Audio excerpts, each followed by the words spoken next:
Hey guys, welcome to the RTP podcast. Today I'm reviewing. I'm reviewing a game I played. So I'll be pseudo hosting. Uh, but I'm gonna introduce the gang. We have myself, Marlon Unjaded, and we have D7. Yo, what's up, The host with peoples? the What's most. going on? Y'all, what is going on? Last but not least, we have Chronic. Yo, what's up? How's everyone doing today? Great. Doing awesome, doing awesome. So yeah, I apologize. We didn't have the podcast for the last 2 weeks. One because I think I had a vacation, and I think D7 had something that came up. So Yeah, I had we are back. my nephew had a birthday party, so as an uncle, I have to be there. I can't say no to the kids, then I would look like a bad uncle, and they're gonna be like, Uncle, remember when you missed my 4th birthday party because you wanted to play video games and talk about video games? So yeah, I had to go. I had to go, guys. For sure. And how about you, Chronic? How you feeling that we had a hiatus? I was fine with it. I mean, I had more time to check out the game and give feedback, so whatever. For sure. So yeah, we're back, better than ever, hopefully, and we're gonna get right into it. Today's game is Leyline Chronicles. So D7 has played this game already, and Chronic as well. But since I'm just coming and I'm new, I saw it and as an opportunity to play, to get a spin, get my idea of it. So I played it. And that's what this review is going to be about. So we're going to talk about it. I think D7's got the gameplay rolling on the screen here. Yes, sir. And, we're going to jump right in.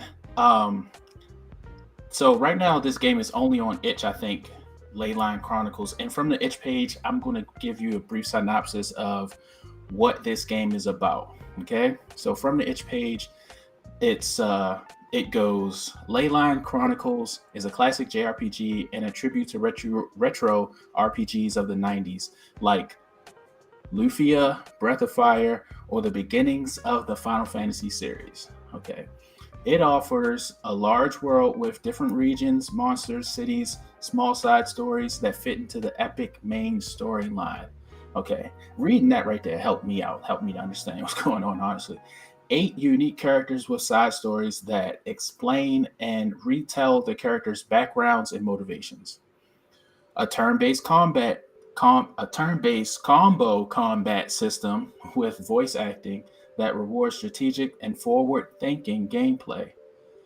Trouble Quad, a card mini game based on Triple Triad. I noticed that when I played as well.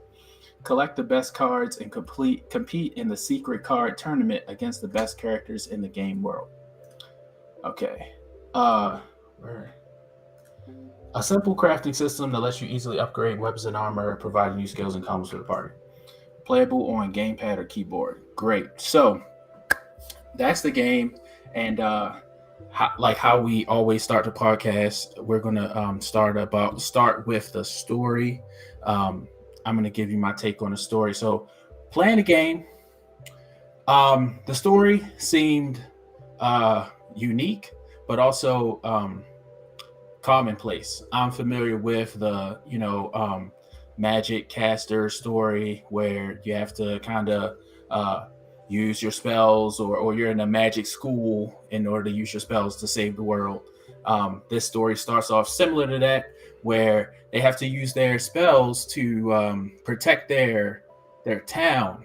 But the main character, which I'm sorry, it's been like 3 weeks. I don't remember. Devan. Thank you. I don't remember his name, but yeah, he's average JRPG protagonist where he doubts his power, but then he's, for some reason or another, which he doesn't understand, he's overpowered. So that story kind of connects all the other folks' stories. I think in midway point, he gets another character comes and meets him through the ley lines, I suppose, and then that starts the chain of events of hey, here's another backstory, so on and so forth. I thought that through playing the game, I liked it. I would say 7 out of 10 story, because what I did like is how they try to grow an antagonist.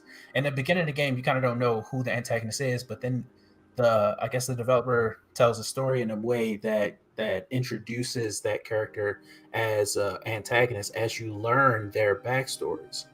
What do you guys think about the story? Well, I thought that the story was. I thought that it had some good parts in it. I thought that there were some parts that were a little clunky. Overall, I like it. The overall presentation of it is decent. Sometimes I felt like there was parts in the story that, like, especially like pacing wise, either like skipped over a little too fast, or there wasn't enough detail given to it. And then some minor translation errors. I saw some of the grammar in some parts were a little bit off, but I wouldn't say that was a deal breaker or anything. But it is a translation, right? So like the game was originally done in totally German, right? And then he remastered it, and this is the remastered version, right? Mm-hmm. So I felt like some of the overall story of, like, you've got these ley lines. Some people are sensitive to the ley lines, and they can be a source of power. And so the Devan, though, I don't think is the main character, because it seems like it's an ensemble cast. So like as I play through the game, it seems like each of the characters is given kind of like their own spotlight from time to time. They have their own spotlight, and the only reason why Devan feels like he's the main character is because he was just the first one that you see. Mm-hmm. Right? But there's the other characters. We got Master Jureg, the old man that teaches Devan. We've got Jaskya, who's one of the other characters. She has fire powers. Devan has the healing powers. Leon is the tiger guy, lost his family. We've got Lambert. Lambert is the guy with the blue hair that is finding all these ley sensitive people. He's trying to bring them together. For the fight ahead, or whatever is ahead. I actually felt like the plot became more clear later in the game. So when you get past everyone's kind of like backstories and you get into, like, I think it's chapter 4, it starts to feel a little more cohesive, and you find out that there's actually a race of people called the Leyans that they run along these ley lines and they destroy worlds. And so I feel like it would have been kind of good to get a hint of that in the beginning, more than what we got. Not anything crazy, not any specific information, but like maybe like some kind of cinematic cutscene of like a planet blowing up or something, and then like some kind of intuition of like this one's next, or some kind of, and you don't know who they are, and then if the rest of the story was the same the way that it is, it would actually make more sense. For sure. That's my general feedback on the story. I could go into more specifics if we want to talk about specific parts of the story. But my overall impression is that I mostly like it. I think if they elevated their cutscene game a little bit in some key parts to make some parts a little more clear, it would elevate it to a better level. And I think it can reasonably get there in a short period of time, honestly, from what I'm seeing. Yeah. So, but for example, there's a part where like one of the enemies like jumps off of a tower and like kills themselves, and just to avoid having to, it was like they jumped off the tower rather than having to face whoever they have to, their boss or whoever they have to go back to. So what would happen? So what would be cool is if the guy jumps off the tower and you see some like cinematic cutscene of like some dude just going splat or something, but he just kind of jumps off and then like the like kind of like whoa he jumped off the tower doesn't feel as dramatic because there should be a little more shock to it like as a cutscene, and it wouldn't take long to make, but like it would just make it be like a little more epic and stuff, right? But like, that's kind of my like general feedback on some of that. For sure. Hey, wow, you just gave me a couple ideas. I think sorry. Let's do the quick synopsis like we were doing. Then we can get into detail about the story elements, right? So, man, but I don't want to lose track of my point. I'm gonna just mention it because we're going off the story for a second. Just to mention, to make it easier for reviewers, it would be cool if review copies of the game had some sort of jumping tactic, like we could jump to certain parts of the story, kind of jump into it. Like you start off from scratch if you want, but then you can jump to the middle or play a key part that will probably be best appealing, like you want to show off the most in your game. Like save files that are just that strategically placed. Exactly. Yep. When I saw 14 to 20 hours, I grossly underestimated my time.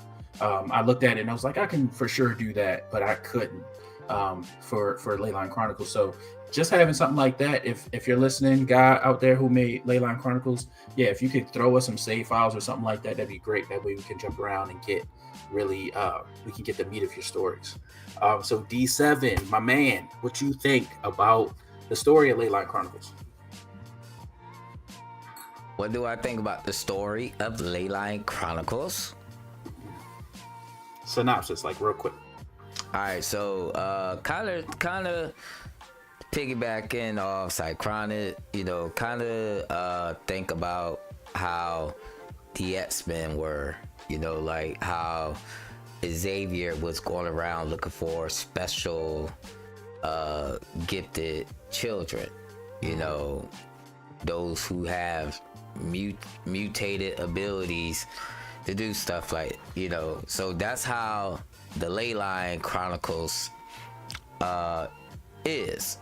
You start off as you say, Devan, who turns out to be, specially gifted because of his abilities to, do certain things. Healing. Yes, healing abilities, I don't really want to go too much into detail because I'm pretty sure there's a lot of people, breaking their hard drives just to download this game, as we speak.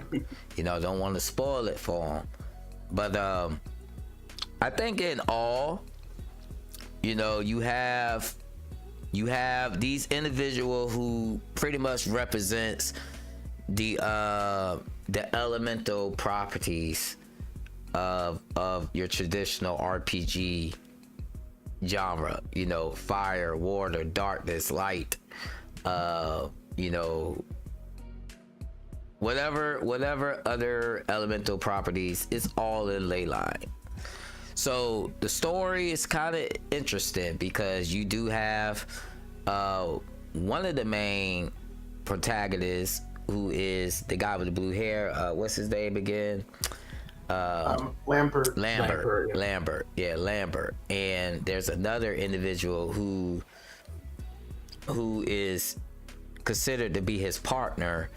They're basically after the same goal of finding these ley lines, but one of them wants the ley lines for good, and the other one wants to use the ley lines for pure destruction and different purposes other than good. So the story is definitely intriguing there. Like you still want to know more. So what the developer has done, because this game is one of those games where it has its own, kind of vocabulary, like ley lines. Not a lot of people know what ley lines is. Not a lot of people know what ley sensitive is. It's like when you play Final Fantasy, like Final Fantasy 13. who knew what the C was and the C, you know, the definition that they was using. It was really hard to figure out unless, you know, until you like maybe really paid attention to the story. So this is how Leyline is. You got 8 different characters. Each has their own background story. So I can give the credit to the developer that they did have great background stories for each of the characters, so you can have an idea of where they came from and their reason on why they want to fight, you know, and save the world from, you know, from the bad guys taking over. So they did a great job on that. But at the same time, I noticed there could be some pacing issues in between. Between the story, there is some pacing issues because it's a lot of, you know, information where it's hard to decipher, you know, what is what and what purpose, you know, Lambert and his other half had, you know, when it translates back to the player.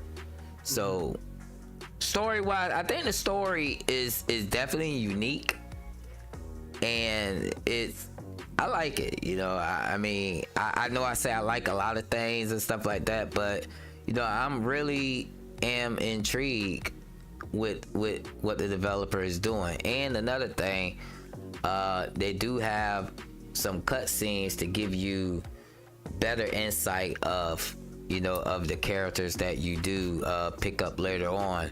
And a lot of those cutscenes take place inside the place called the Citadel.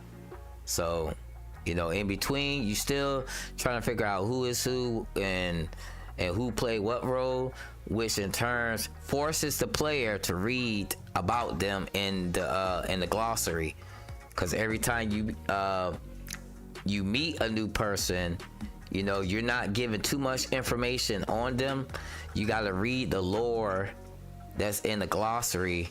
And me personally, I believe that you don't want to have your players always in the menu reading tomes and glossaries all the time, so they can get to know you, who your characters are, if that makes sense. Yeah, for sure.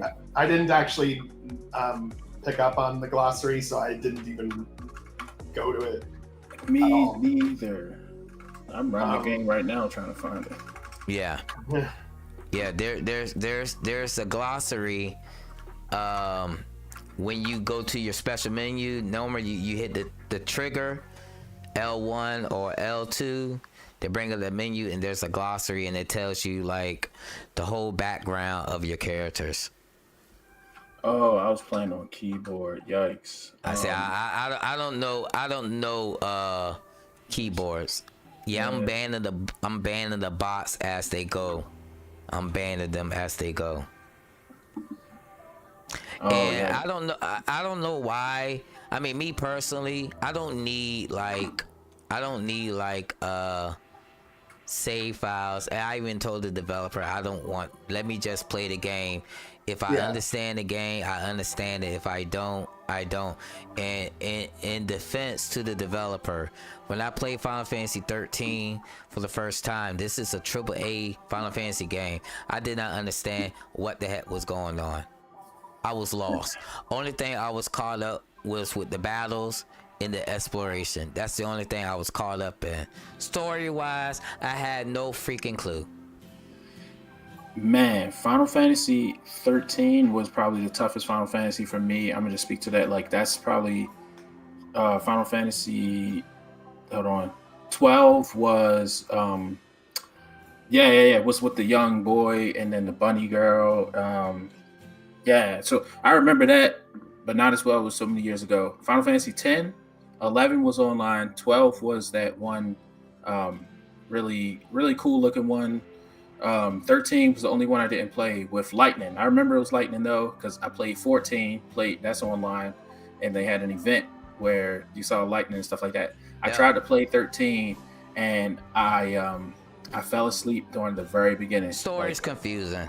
I must be After, yeah. narcoleptic. I didn't even make it to out of the story. So you start off with a dungeon. It's like lightning, a black guy, and then somebody else. Oh man, don't do the black guy, bro. I'm Don't. sorry, because he's not memorable. It's horrible how. Don't get me started on that. I think it's rated as one of the worst Final Fantasies. I don't know. I haven't played really any of them after the 10th one. I ain't want to. It's not really my thing these days, but. Yeah, and it's sad. I could do a whole rant on representation in video games. But that's another thing. 15, I played that to the end. 16, I played that to the end. The most memorable thing about 15 is the lunches, the food that they make when they camp, and then the car folding into an airplane. Probably shouldn't have spoiled that, but yeah, 13 was the hardest one for me. So I think I'm on the other end of the spectrum with.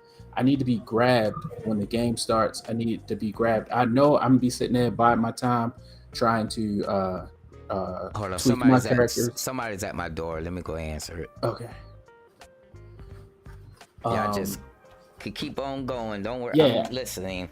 Okay, no problem. I'm gonna keep ranting about like games in general. Yeah. I think that that's a very critical thing for me. And I think the developer should be open to both spectrums of the audience, because some people need to get like grabbed in order to get hooked into the game. And even though it's an RPG, I still need to get grabbed. What do you think, Cyclone? For me, like when I play an RPG, like obviously gameplay is important, but what does it for me is a good story. So if the story and the plot and the characters are really interesting, or I really want to find out more about what's going on in this world, that's a win for me. That if you can pull off both, though, you can have really great gameplay and a great story. That's going to be the next gem, right? So yeah, and but for me, story is very important. Like if I try to play an RPG that has great gameplay and the story sucks, I won't even want to play it. Well, okay, I'm not going to basically. Dang, you know what? I did make a list of my priorities, honestly, before the last time, and I'll try to pull that up while I say this. But there's multiple ways you can grab an individual. Right. You can grab them with a alternative story point that just like out of this world. Maybe it's cool. Maybe when you tell the details of the story, it's really gripping. Something shocking happens. Yeah. Or on the flip side, the game can get pretty interactive, right? I'm not going to say they're two sides of the same coin. I can't say that gameplay and story are two sides of the same coin, because you kind of want to have both if you want to have a good game. Oh, of course, yeah. I like that both. Yeah, so, no, of course. I was just saying that, like, my own personal bias of when I sit down to play a game, what keeps me playing versus what makes me click out of it. Yeah, and like for me, the story is very important. And I think that the reason why I'm not into a lot of new JRPGs is because I actually think that most of the newer ones, the stories just aren't as interesting. And sometimes I find a good one, though. I know it's not just me, because sometimes I find a really good one, though, and I just get sucked in and I play it all the way through. Sure. But it happens less than it did when I was. Yeah. So how about even so interactivity as far as you impact the story by your decisions you make in the dialogue, you have to make decisions. Yeah, when it's non-linear, when games are more non-linear, that's part of the gameplay is like different choices and stuff like that. Yeah, but even it doesn't even have to be non-linear, because I know how that can become like a tree, and managing that is tough for a solo developer. However, just remembering some of the choices, like, oh, they said yes to this, so you stored that value in a switch or something, right? So that when they come back, they say, oh, I remember you like pizza, something like that. From a gameplay perspective, I think that interactivity really needs to be there, because I'm playing a game, I'm not watching a movie. Right. So that's just me, really bad attention span. But Leyline Chronicles. Okay, we're gonna jump back into it. Hey, matter of fact, I know I'm jumping around like crazy here, but I do want to mention, because I keep seeing the chat. I am the VP of the NAACP in my area. So saying black guy is like a cloth in the wind to me, because I understand representation in games. So I'm not offended, but I do know like, hey, some games represent Black people in like a really frivolous way. Like we just got to have some flavor, and here, you know, they throw it in. So I'm very abreast of that. I understand that. So I'm not complaining, just aware of it. But anyway, let's get back to the Chronicles. It's all good, man. It's all good. It's all good, man. Okay, so the story. Anything specific about the story really stood out to you guys? I guess I'll start just to get mine out of the way. I think that what's her name? I think is Jaskya. Jaskya, the fire girl. The fire girl. Okay, most interesting character in my opinion.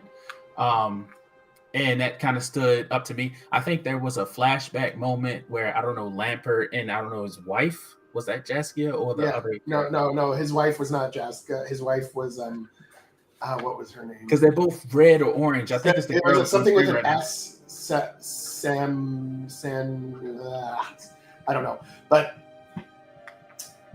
yeah, the Jaskya scene is that when she was a kid, she burned the whole place down because like it was from when like she was being abused. Well, yeah, and then the guy that I thought was the main character, ended up being a member of that village. Yeah, right? Same village. Yeah. Okay. And something else too, but you'll find that out. There's later. more, but we're not going to spoil it. Yeah, we're not going to spoil it. Soraya, that's her name. Soraya. Right. Okay. The developer is in the chat. The developer, warning. The developer is in the chat. Well, he's been here. He did. Yeah. He's been. Man, somebody at my door again. Dang it. All right, so I'm gonna get into my little tidbits while you go answer the door. So the I think that the story. This is why I think the story is good, because like DK said, it's like an X-Men story, but I think it fell short because I didn't feel that. While I was playing it, I was a little bit lost at who I was supposed to care about. Mm-hmm. It went around and it played it, and the character said things, but I didn't know. I didn't know who to invest in. However, I just started liking a character. I don't know. I like Dolan. I just liked him, and whatever happened. So I just played the game liking that character, but I wasn't sure what the motives were of any character really, other than I think Soraya maybe, right? I think she ended up being a protagonist, antagonist or something. Yeah, well, one of them. Yeah. However, yeah, if any criticism I would give to the story is to just like we need to get pointed to that that the Chronicles or something that was included in the game to show us like the story about the characters. I think we need to understand the motives a little bit better, and how would you go about doing that? I'm guessing, I'm thinking mechanically in the status menu, if like, you can see that person and see,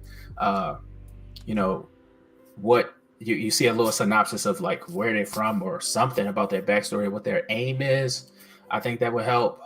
Also, colors help a lot. If you can tell, like, okay, am I playing with good characters? Am I playing with bad characters? I don't know if I should be considering that way. I'm not sure. I think like I played a game and I experienced the story, but I don't really have like a understanding of the aim. I feel like I'm just playing. I think to get to the next objective.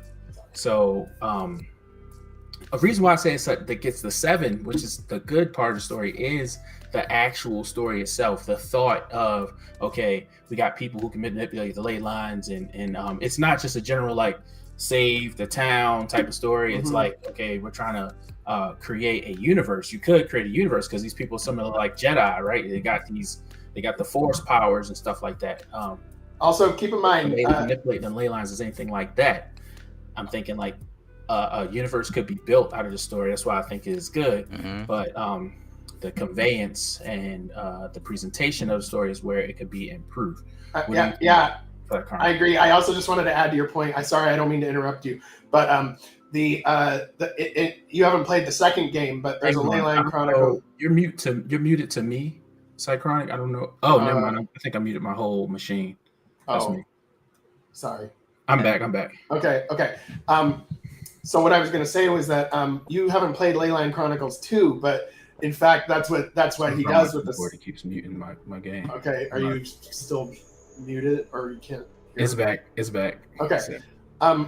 So what I was saying is you haven't played Leyline Chronicles 2, and in fact that's what he does in the second game, because there's other planets, because this game takes place on one planet pretty much, but in the second game there's multiple planets, and even one of those planets is like a sci-fi planet. So like he's mixing, because it has the ley lines, right? He's mixing all these worlds, and some of them are medieval level of development, one of them's futuristic. So there's Star Ocean in there. He really opens it up that way in the future game. So like I felt like that was really cool to mix it like that. And I think he pulled it off. I agree with you completely about what the issue is with the story in this one is the presentation of it. I think the way to fix it is not to actually put like stuff in the menu as much. I think you should have that stuff just to have it, but I think that this can be solved with some strategic cutscenes. Like you have to have a little bit of cutscene to elevate certain characters at certain points, and the player will remember that moment, and it will and they'll remember why it's important for the character doing what they're doing. He has some. He has some. Yes, I'm saying it's hit or miss right now. So sometimes it's a hit, sometimes it's a miss, and that's what I'm seeing right now. Yeah, like the one with Leon was pretty deep. That was pretty good. I like it. I like his backstory and quest. The others, but yeah, it's hit and miss with some, but yeah. But I think that with a little bit of tightening up on that for the rest of them, it would actually make it a lot better. And I think that it can be done in a reasonably short amount of time. This wouldn't take forever to pull off. Facts. For sure. Awesome. Facts. Cool. So before we get to the other sections of the podcast, any details you want to express, D7, about what you liked about the story, like specifically, or what could be improved? Yeah.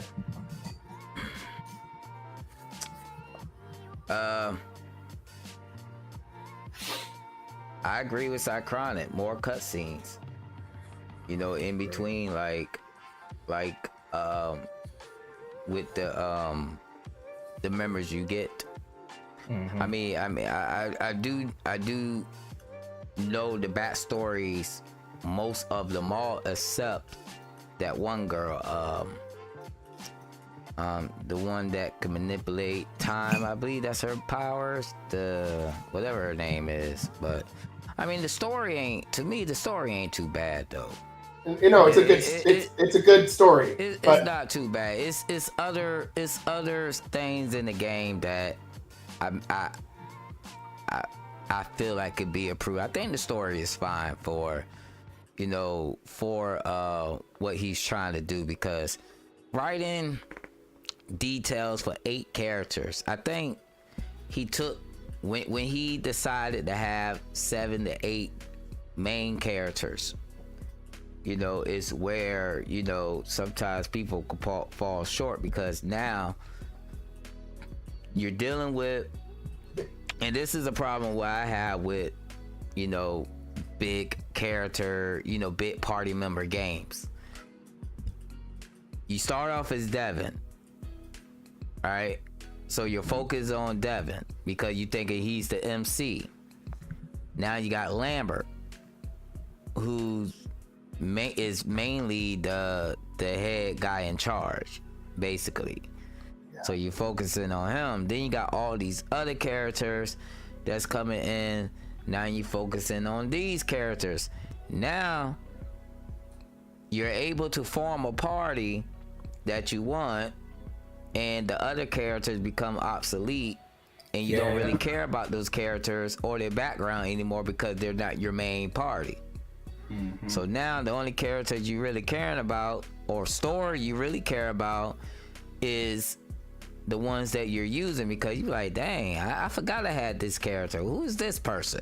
For sure. I think one good story fix, sorry, I just got to throw this in for time, is to focus on Lambert. I'm sure you probably do enough where they go to that one that headquarters and stuff like that. I think that's like Lampert's Citadel. headquarters. Yeah, that's the Citadel. Okay, cool.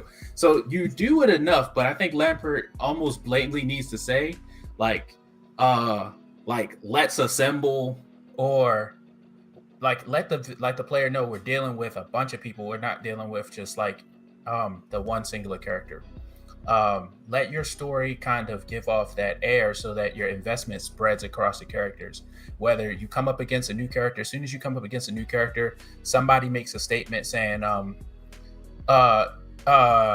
let's tweak our party to be as strong as possible, or something like that, right? Like let the player know, like, you can switch us all out, right? Oh, what was you gonna say, DJ? Don't want to cut you off, but he actually did what we're suggesting in Leyline Chronicles 2. Oh, okay. Because in Leyline Chronicles, you know, there's 3 worlds you get to choose from. Each one has their main, you know, protagonist for that world. So you're more focused, story driven on that character until like they all kind of meet up. So now you got a reason to care for this character, right? You know, and their backstory. And this, it's like their quest given. You know, it's like a quest given story. It's nothing too big. You know, after that quest, it's done. Like, that character is basically done. You just know the reason why they're fighting, but anything other than, you know, mostly character development is just done. You know, it's really no relationship that the player can like really gravitate to, like Chrono, you know, from Chrono Trigger. I'm sorry to bring up Chrono Trigger, one of the greatest RPG games ever created. If you don't like it, you know, I'm sorry. JRPG game. We care about Chrono, even though he had no dialogue. We cared about him. You feel what I'm saying? Sure. Like just like Rio and Suikoden 2. Yeah, like you know, you just gotta give us something to care about these characters about, and stuff like that. And I will say storyline wise, I still enjoyed the second game more. So I'm just saying that, like, I think that one thing I have seen over time is that this developer is continuously improving their game. Because I played Leyline Chronicles 1, this game, 6 months ago or 7 months ago. And when I played it this time, it was definitely better. There's still some gripes about it that I have that I think can make it even better, but like it's moving in the right direction. But I did like the second game more. Like, as far as like the way that you could actually do it kind of out of order too. So like when you're playing as these different characters, you get to pick which world you want to do first. Yeah. And then after you're done with that backstory, it all leads to them meeting Lambert and him taking them to the Citadel again.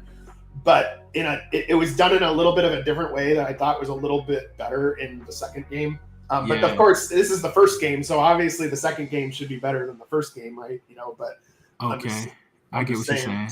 Yeah. Hot take, right? We need a Lambert prologue that makes him awesome and lets him know, like, lets the player know that he's the Professor Xavier. I think there is a little bit, but there isn't a prologue. But I actually think that there should be a prologue in this game, like as the beginning. That is kind of like just gives the player a quick hint that there's some bad shit coming. In a way, and to be honest, in a way, you kind of took him and Soraya as bad guys. I did. I actually thought they were Soraya, but not Lambert. No, they both gave me those vibes. Oh, okay. Lambert gave me the vibe of, I didn't take him as a bad guy, but I took him as like, he's got his own agenda, and you might want to be careful around him because he might make you do something you don't want to do. That kind of thing. Yeah, that's the vibe. That's the vibe I got from him. Yeah, Soraya, they will cut your throat to get what they gotta get. Soraya is like Sephiroth vibes. Gave me Sephiroth vibes. By the way, back to Chrono Trigger. Have you ever played Chrono Cross? Because that's my favorite anime in that series. I don't like I mean Chrono Cross. JRPG. I don't like it. Too many characters for me. I liked Chrono Cross. Yeah, I loved it because of that. I liked the parallel universe thing, like, and you could hop back and forth between them, and like something different happened to the town. That's whack. I love that shit. I ain't like that. That's freaking whack, man. I love that shit. Y'all don't know how to play. I played Chrono Cross first. Y'all don't know how to play video games correctly like D7. I actually played. Yeah, I played Chrono Cross first before I played Trigger. And the reason why I like. Let me just say this: the reason why I like Cross so much is because it had the characters that had elemental base. So when you go up against a monster, you're basically using your stock of characters as like a resource to go. Okay, I can set up a squad that's all like light characters to go against this dark enemy, you know, and that was cool. So it made that. And then they also have their little tidbits in the story. You go to different places and crap. So yeah, I love Chrono Cross. I can gush about that. But it also had really good music. For sure, I love the music. Really good music. Yeah, I pass on that one. Yeah, you're missing out, D7. I'm telling you. All right, I'm telling you, missing out. But okay, now let's get out of the story. Like I said, yeah, great story. But the way it's delivered can use some improvements. Yes. Jumping into the presentation, which includes the UI, the graphics, the audio, etc. We are reaching 8, 9 out of 10 territory with this element, in my opinion, because as soon as you cut the game on, it's got the custom menu scene with options, gamepad support. I don't know if I missed it, but it looked like it had some sort of achievement support. The menus are custom; they're enhanced. The video that's playing right now is like a some sort of parallax background in every menu, parallax background on the settings, the options that you're highlighting. I think music is okay. And the music has good. The music has some good parts. There's some tracks that I felt were a little off, like. There was like one town where it almost had like some like really like slow, like low key dance music or something, and it sounded weird to me for the town. But like but the world map music made sense. Some of the more dramatic scenes I thought had good music too. Yeah, so I on my notes I have, like I said, the effects, the custom characters, the sprint option was awesome. That might be cutting into gameplay, but I actually thought. On the sprint part, I actually thought that even when sprinting, I felt like I was going a little too slow, and then sometimes I'd want to sprint and I wasn't allowed to in certain rooms. That's noted. Yep, definitely was feeling that too. Yeah, and like I felt like it was just and like this is just my preference, right? I'm just my bias, but I felt like the walking and the running and the combat, the whole combat system, as far as like the flow of time, was a little too slow. And so hang on. That's battles. So me personally, since I am an interactive gamer, I put battles. Battles has its own section. Okay. Let's get through presentation and then we get the battles, and because I really want to give all my feedback to improve that as much as possible. Believe me. Okay, yeah, so, but I felt like having an always run option in the menu would be nice, because I don't really like having to hold down shift to continuously run. Okay. No, you don't. They have auto run. Do they? I thought that they didn't. I thought I didn't see it when I looked in the menu. Yeah, there's auto dash. Okay. I swear I didn't see it last time. It's there. I am I see how that's an advantage, but I'm what do you call it? I'm impartial to the option. I like pressing the button to like go. If you give me anything interactive on a map where I have to like run forward or whatever, I think that'll just add to the immersion of the game. But yeah, feel free to put that always run in there. What else I wanted to mention? I like specifically how you could walk close to the people and their dialogue boxes would pop up, like instead of having to hit enter. Yes. Yeah, that was great. I love that. Yeah. The mapping is really nice. Weather effects add immersion. I had that. Specifically, I wrote Dolan and Jaskya animations are cool, and I think that's probably leaking into the battle because the stealth feature as well. I like that. Now we're dripping into gameplay. But as far as UI, graphics, audio is probably holding it back a little bit. So need to revisit that, I think. But we're looking at 8, 9, 10 territory. 8, 9 territory. What are you guys thinking about? And as far as improving the presentation, how could it improve? Goodness, I had let me see if I had any suggestions. Go ahead, Cycron. Yeah, I have. I mean, I noticed that in a few spots, it's gotten better since I played it 6 months ago. But there's definitely some parts where there is a little bit of performance lag as well. There's a little bit of lag in some parts where the FPS gets down to below where it needs to. And then there's parts where, like, for example, like in some of the maps, if you're walking and then you suddenly stop, you'll see like the doors and like all the events jiggle slightly. I don't know if yeah, you didn't see it? Yeah, that might be the dang. You see, I'm running strong. My FPS running strong on this game, man. Oh no, I'm not saying that it was like lagging on my PC. You talking about graphics issues like in the game? Like, I'm talking about that, but also I did run into performance sometimes, because again, if I'm looking at the FPS meter in the upper left, if it's normally it's at like 180 or whatever, because my monitor is like 180 hertz, but I'd see sometimes it go down to like 70 or 65, 70. But again, if you're above 60, you probably won't notice it. But I'm just noticing. I just noticed a little bit of jitter sometimes on some of the maps. Yeah. I would make a technical suggestion. I don't know if he uses that Yanfly plugin that allows you to place stuff. Doodads. Yeah. So if he's using that, maybe that's what you're seeing. The doodads jiggling. I don't think people. He said it happens on. He said it happens on parallax maps. Yeah, he doesn't use doodads. A lot of people don't use that like talking about anymore. Yeah, okay. I tried to use it once, but then it just crashed my various plugins, and I was just like, screw it, I'm not gonna use it. Okay, same, yeah. You can hire Harlequin to do your maps and won't have no issues with the maps at all. So awesome. Yeah, it's MZ. Hire Simple Gaming for your map purposes, guys. Yeah. So doodads was imported to MZ then. I did see it was MZ though. Okay, cool. I did mention also, I took a note that I lost a sprint for a bit, but now it's back in chapter 4. So I'm guessing, I don't know what happened. I think the sprint should be, maybe it was a cutscene or a certain building that I couldn't sprint in. I think it should just be, you can sprint across the board. Yeah, I do too. The stealth indicator was a little bit misleading because I thought I was outside that triangle of vision, but I think I got caught.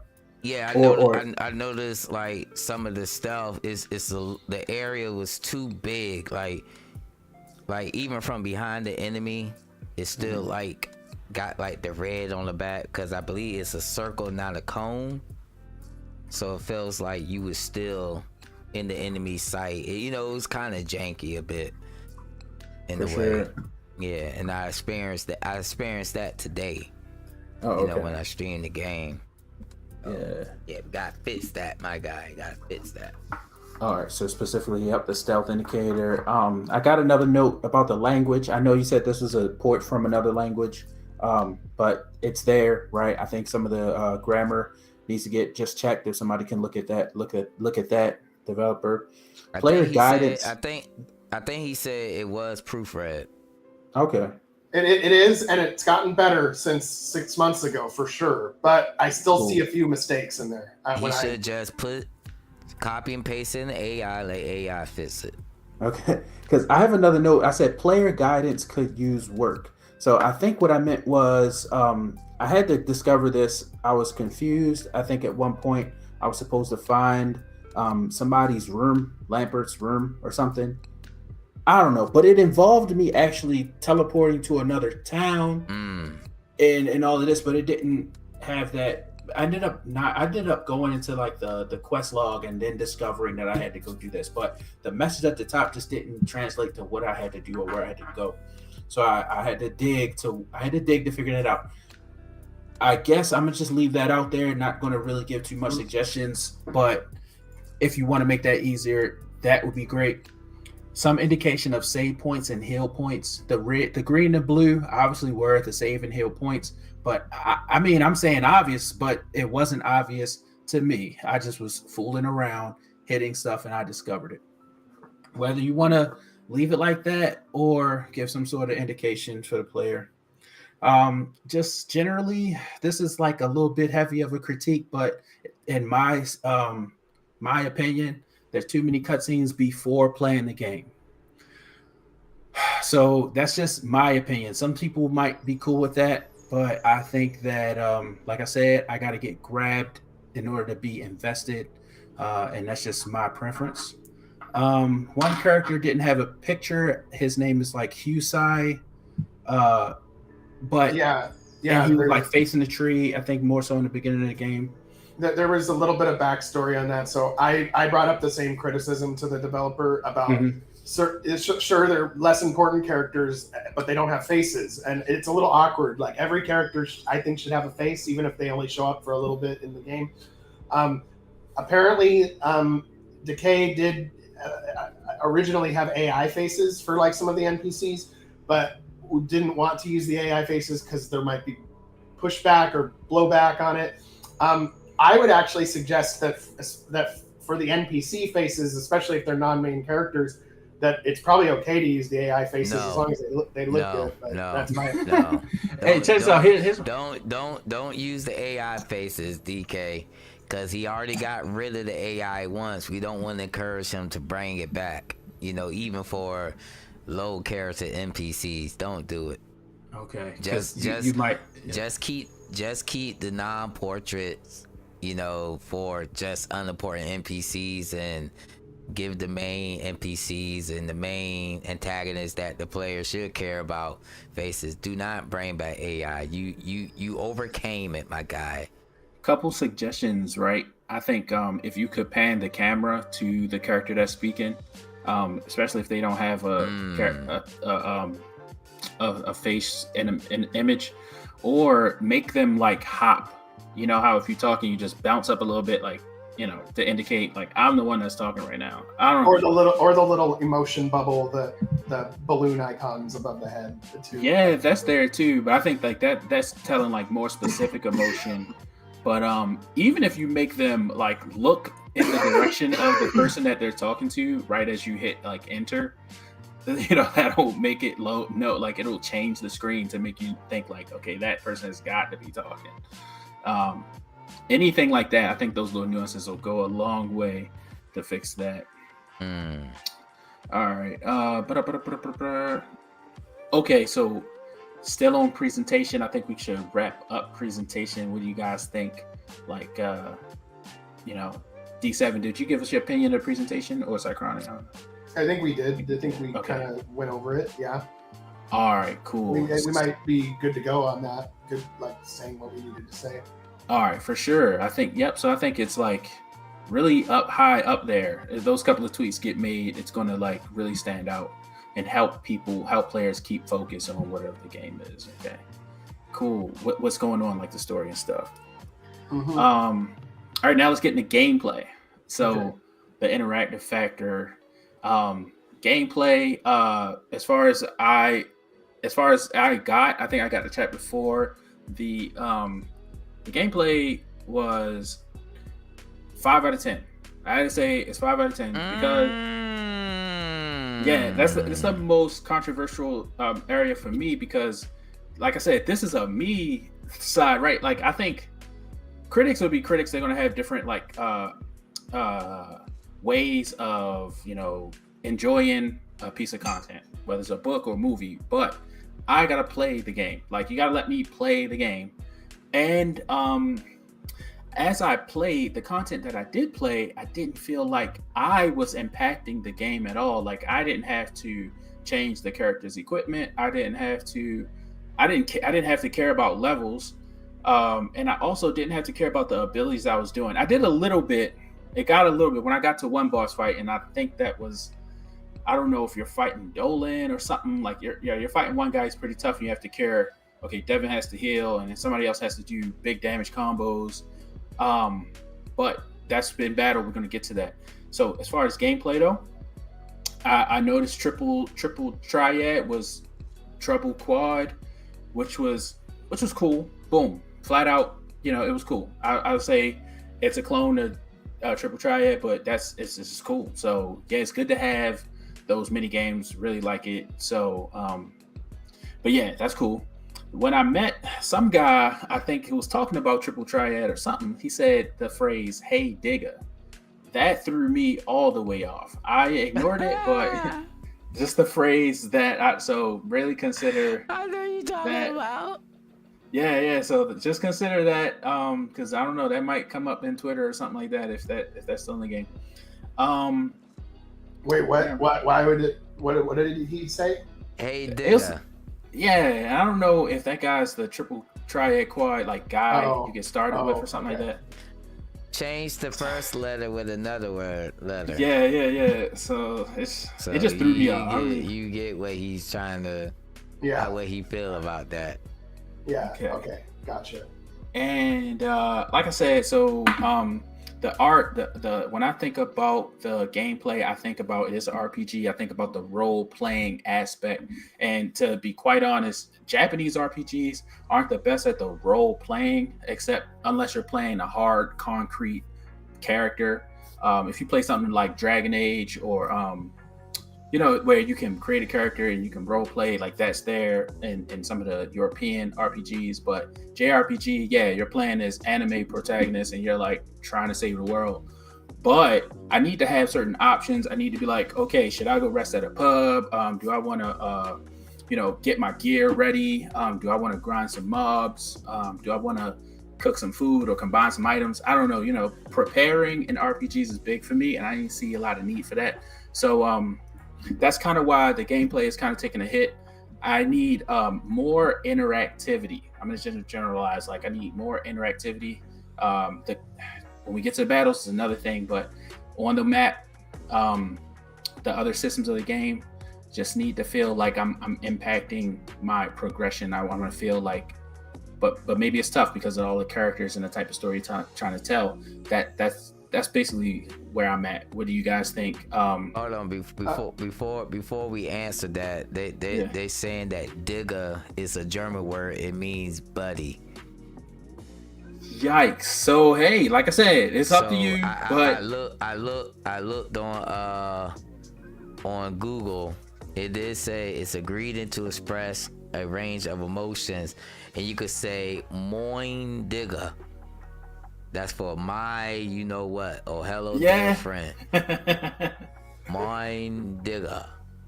But he said it's his son cameo. So he did explain that to me. I'm not remembering because I did say something during my stream about that. So I just want to clarify that. Well, my ignorant self had no understanding. It's all good, man. These but Germans, now I man. know.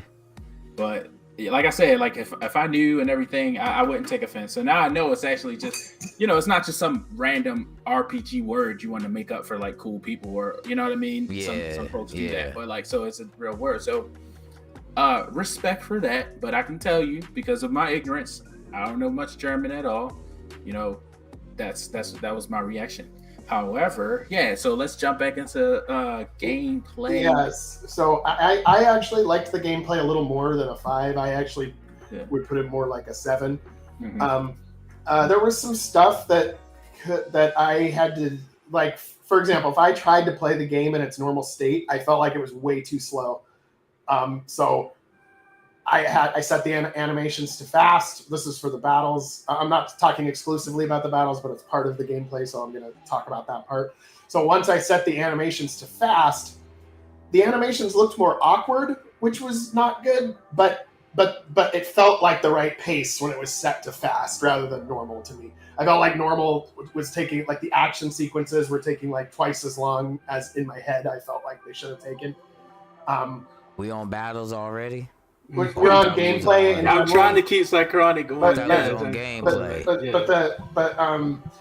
Well, the battles are part of the game. I know you was gonna say that. I know it's leaking, but But I felt like I mean, because most of on the map, yeah, well, on the map, I mean, what I felt like was kind of weird at a certain point, and this also relates to the story, but that the quest lines kind of split out at a certain point. So I feel like I started to lose the main objective of the game after a certain point, and I got to the point where I got far enough in one quest, and then it said, you must complete this quest before you can move on to this next part. And that says that in the quest log, but then I don't even see that other quest. And so I assumed that I had to play the other quest line to get through those quests, but I couldn't find where I needed to go next. I was stuck on Fall of the Gods, and I couldn't find like the place on the map, on the actual map. There's compass indicators indicating where you should go, but I went to every Leyline terminal crossing and went through everywhere on the map and could not find it. So that I don't know if I'm just missing it, but in the description it doesn't really give you a clue as to where it is either. It says we need to find it. We don't know where it is. It kind of says something like that in the quest log. I'm like, okay, well I definitely don't know where it is. So I got a little stuck. I felt like this happened to me 6 months ago, but it didn't happen to me this time. But it would have happened to me this time if I didn't play it 6 months ago. Is that I wasn't really aware of how you open up that second menu that lets you go to like the Citadel and stuff. So the first time I played this like 6 months ago, I didn't know I had to press Q to open that, because I play on the keyboard, right? So I'm not pressing buttons on a controller. And so I think I was like, how do I even do this? Because I didn't read the tutorial, and then I didn't know to press Q. So I felt like it was fine. I felt like but gameplay wise, it was functional. It was fine. I thought it was decent. I thought that one thing that I didn't like was I started to feel like at a certain point in the game, this is like later in the game, because I put like 8 or 9 hours into it or something like that. So is it seemed like at some point the battles kind of became a way to pad out the length of the game. Like I was starting to get to the point where you do a boss battle and then you go to the next room, and then you do another boss battle, and then you go to the next room and you do another boss battle. Like it was starting to become like that, and I was like, I felt like it needed to be spaced out a little better. And this is later in the game, not at the beginning, not the parts that we've been talking about that are in the footage, but like a few hours later I started to feel that way.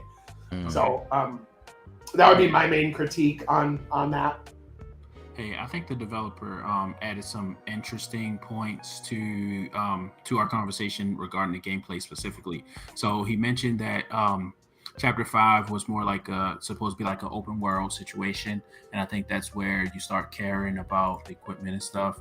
But he ended it pretty shortly.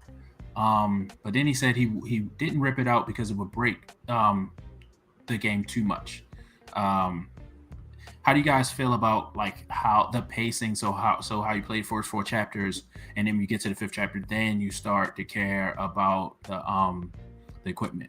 Me personally, I would probably side one way or the other. There are pretty good RPGs that can grip a player all the way to the end if you have like a simple mechanism for enhancement, like a gem you equip to say, all right, I'm going to be a healer, or a gem you equip to say I'm an attacker or I'm a tank. And then you just carry those to swap out between your characters. Maybe it will just alter how they play a little bit. And then like they could swap this one equipment slot, this equipment item, talisman or something like that between each character throughout the whole game. And maybe throughout the game you find new ones or that are better ones and stuff like that. Because if you want to tell a story, you have to tell. At the same time, you want to keep the player interested, and you want to have some sort of power simulation, like they're increasing in power in some sort of way. So what you guys think? My take of this, I feel like, the developer in the beginning kind of went the Bird Bunch route, where you play based on what you actually have for that moment. Mm-hmm. You have all these skills, you have all these descriptions, all these combos.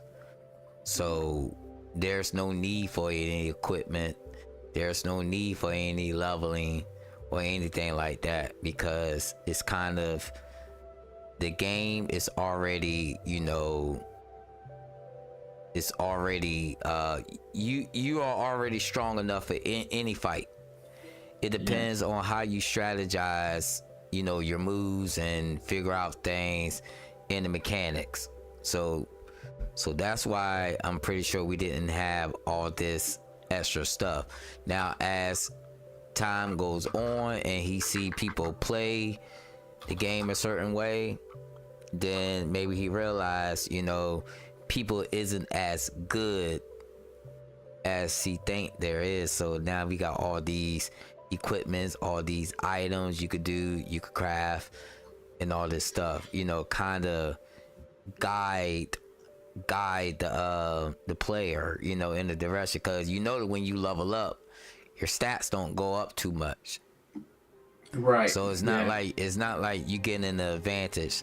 And now we got these amulets that you equip, you know, that you could get from searching and from vendors, because when I played it, vendors wasn't selling types of things, you know. A lot of this stuff got added as the game goes on, because the learning curve wasn't as fitting as the developer thought. So now we got all these different relics and amulets and rings that you could equip, but they're all named differently, but they just boost different attributes, you know. And it's kind of repetitive in a way.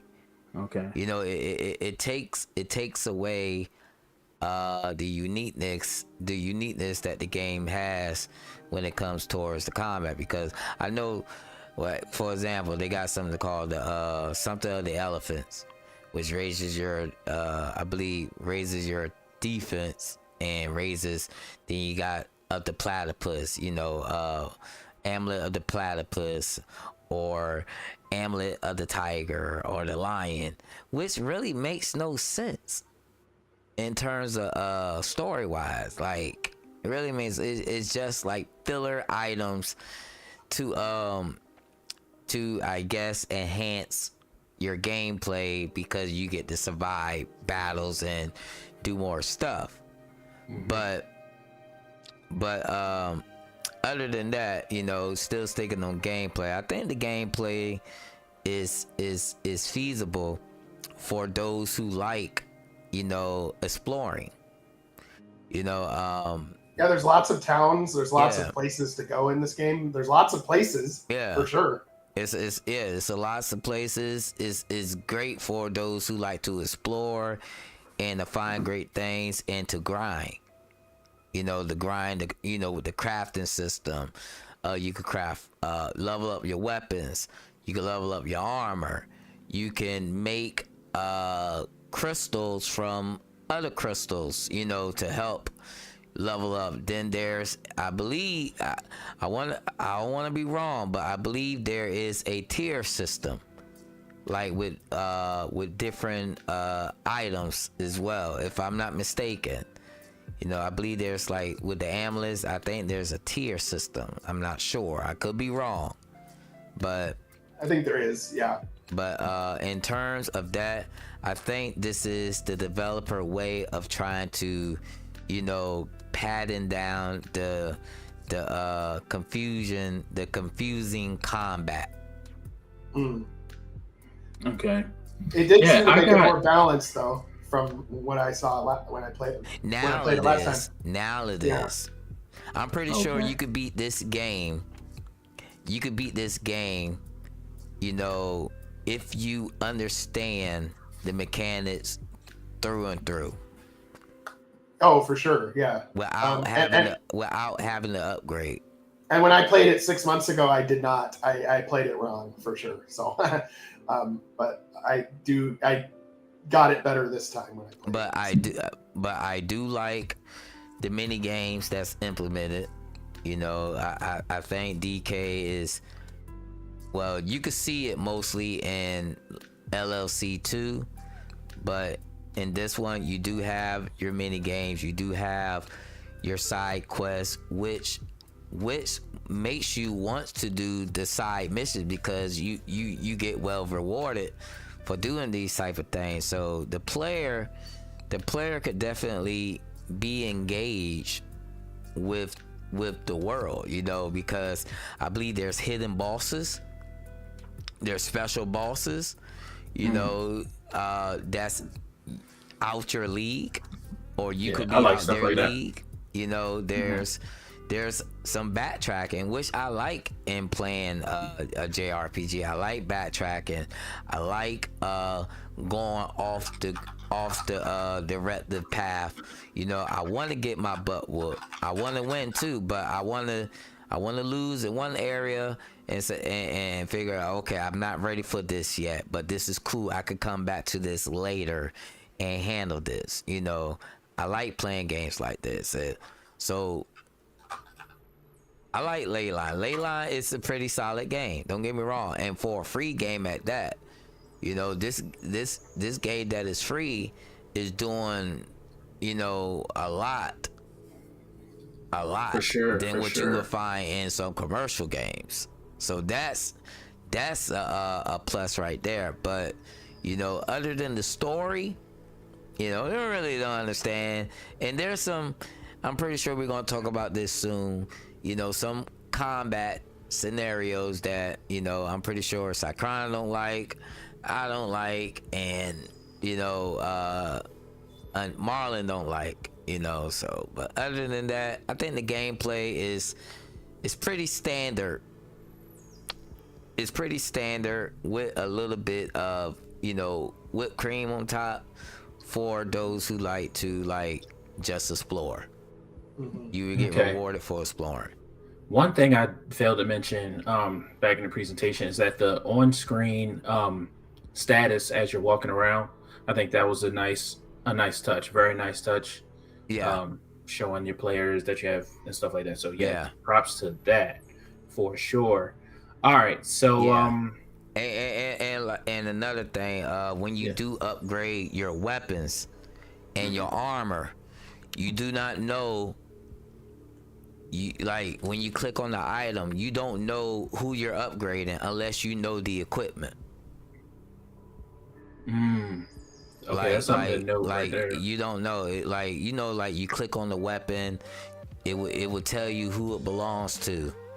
In this game, it don't tell you who it belongs to unless you know what weapon belongs to who. Oh, okay. So yeah, wow, okay, because you could potentially waste resources if you don't know and you upgrade the wrong weapon on the wrong character. Exactly, and I almost did. Okay, great. So this is leading into the battles, but I'm gonna go off on a tangent with when D7 mentioned the hidden bosses. I immediately thought about Shin Megami Tensei. If anybody's played Shin Megami Tensei 5 specifically on the on a Nintendo Switch, they got Vishnu, which is like a hidden boss. I recommend anybody who likes RPGs to go out and try Shin Megami Tensei, see if it's right for you. The battle is really tight. The gameplay is, I would say the gameplay is like a 6 out of 10 because of the world. Like the world is very tight knit. It's very like you go to the school and you play on this like huge map.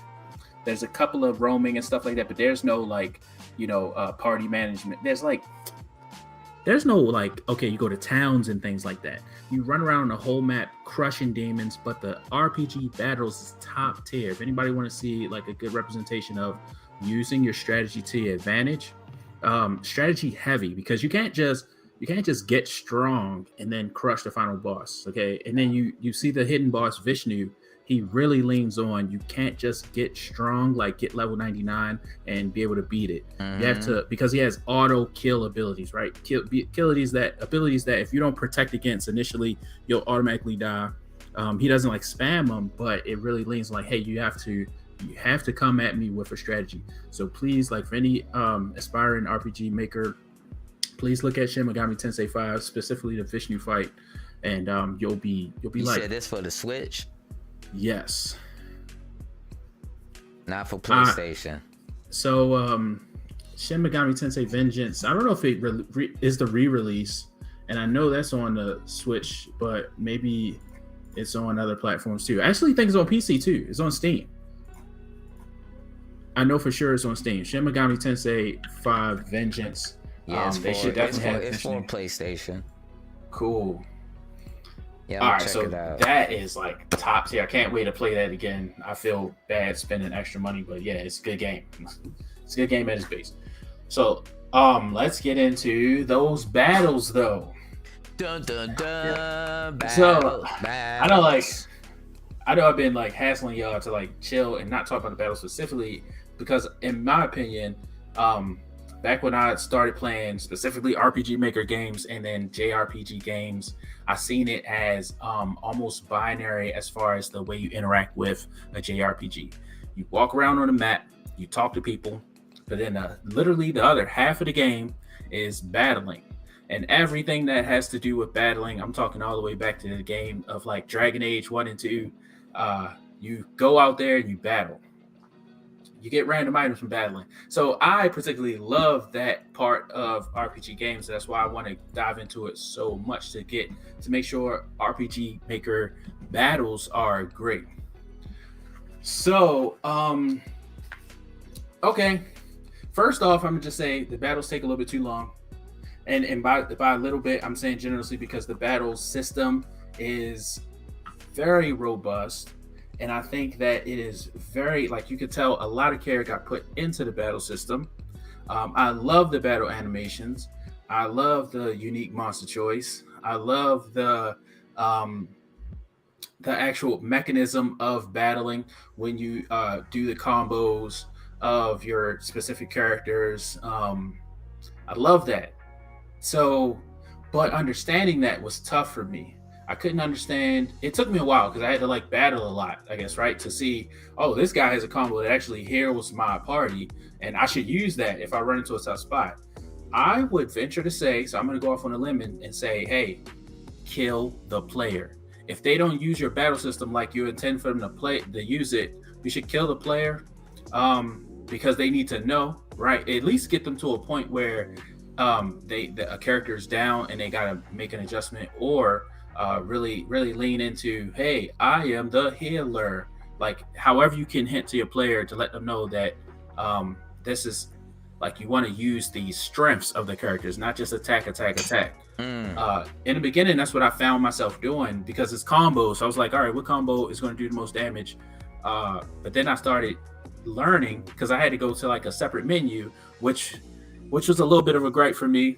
Had to go to a separate menu to figure out what the combos did, like how to do the right combos to do the right damage. Then I learned that, and then it became fun. But those struggles, like I guess how do you get to those hurdles to get to maximum fun, but also when the player learns the battle system, they then know how to get to use it to the best of their ability. Like you take advantage of it, right? Like how do you max out this guy's character? Maybe you want to have a strong defensive character, right? Maybe you want to have a strong healer, or maybe you want to beat a boss that's like status inflicting, but you got a character that you've kind of built up that will counter the status infliction. All right, so these things were tough for me to understand in Leyline Chronicles, right? So I already had to learn the new battle system, right? So let's just put it all out there, right? New, unique battle system with combos. So other games have this, but it's pretty unique as far as the standard JRPG is concerned. However, on top of that, you have the basics of what you expect folks like to play RPGs, right? You need somebody that's going to heal your HP. You need somebody that's going to deal damage. You need somebody that probably is going to take hits. So that trifecta of tank, healer, DPS, you still need to be aware of that. And how do you make the player aware of that, right? Please consider, a solution for that. Specifically about the battle, I love the character animations. I thought that was awesome. When you put the combos together, they have like a unique chain of animations. And I loved I think Dolan and Jaskya. Yeah, those animations were cool. So yeah, the bell from the first guy was a little weird, but it is what it is. The bell sound when he's doing his abilities and stuff, it is what it is. The priest. Yeah, the priest. He's okay. So he's a priest. Yeah. Okay. Master Jureg. Right. All right. So I think as far as critique, it just sounded a little harsh, right? So maybe change the bell sounds. But that's like I said, you want to leave him in there for sure. Leave him in there. But that's just my critique. I like the bell sound. To be honest, it kind of adds humor to the battles for that character. Okay. Mm-hmm. I felt that the battles were. I actually thought that the animations and the action sequences were fine. Although I felt they were too slow, so I literally had to play it on fast. Otherwise, I would have been like, I need to get out of this battle because it's taking too long, kind of thing. Okay. So, and it just, for some reason, it felt like the normal pace of the battles was too slow. Mm-hmm. But again, he put the option in there, so I had the option, I used it, and it was fine. So when it was fast, it was fine for me. So I'm glad that the developer had that option. Okay. All right. Yeah. So if in battle, if they show the speed can be manipulated, maybe throw one extra tutorial in there because I didn't know. Yeah, it's in the options menu. Yeah. Okay. Also, I noticed that the sprites when they do their action sequence, the hero side, they overlap the enemies, so they'll show up on top. I would say maybe reposition the battlers, the enemy battlers, or you could fade them out. I know some plugins allow you to fade out the other enemies that aren't getting attacked. So it's up to you, but I just noticed that it breaks. I think it like tarnishes the polish, right? If the character just shows up on top of like a tree, which is a tall boss, right? His sprite is gonna be under the hero. Just something I noticed. Another thing I noticed too is that the life bars show up underneath the like name of the enemy. So like you can't even sometimes see what the life bar is because the label of the enemy's name completely covers it. Oh crap! Yeah, that's a good point. The life bar behind, you got the enemy name like on top of the life bar, and you could barely see how much health they have. Okay, because I have a note where I couldn't see. I think Dolan's health. I think you have to fight. Yeah, chapter 4. Dolan Stark has no HP bar, no indication of weakness. So I couldn't tell. I guess I couldn't tell if I was beating him. No clue why I'm fighting Relic Dolan. All HP magically restored. Okay, so something's weird with the Dolan fight. I can go back to that and get details, but yes. Bosses normally have like a for bigger sure health bar the big definitive life but I think that the mechanic in this that I noticed is that I don't see a life bar until I've defeated an enemy one time. So if you're fighting enemies for the first time, you won't see the life bar, and as soon as you kill them one time, then you'll see the life bar after that. I think that might be what you're encountering. If that's happening, then I think that definitely needs to be introduced as a mechanic in the game. So that the player knows. That's just my critique. I think they should just. I think that they should just show the life bars for even if you are fighting an enemy for the first time. Me personally, I'm an old school G. You know what I'm saying? You like to not know how much further you have left to go. We don't need life bars. We don't need life bars. Life bars for novices. Right, because that's it takes away it takes away the excitement, the intensity of the battle. I don't think so. I think what it does for me is it lets me know whether I'm actually kind of close or whether I'm way off. And I'm torn. What does a lot of people do when they know they're about to be close to killing the boss? Attack. They stop strategizing. They just do just anything then. Attack. That's all they do. They're not having that same energy, that same focus of trying to stay alive anymore. And that's my take. Regular enemies is fine to have health bars, but bosses, you should not know how much health a boss have. That's just my opinion. Okay. Yeah, I'm torn between that, because I think mechanics. I'm old school, I'm old school, man. You know what I'm saying? I like the bar. I like the life bars. 80s baby. You know, we ain't Well, had so am those I, things yeah. back in those days. We ain't had that back in those days. Back in the day. So yeah, so it sounds like I guess advice to the developer, you gotta lean one side or the other, I think, like, and commit to one side or the other, I think. We still in battle systems, right? Yeah, for sure. All right, so my thing is this. It's okay when you're dealing with 4 characters and having to learn their combos. But the game is overhauled with combos where you have no choice.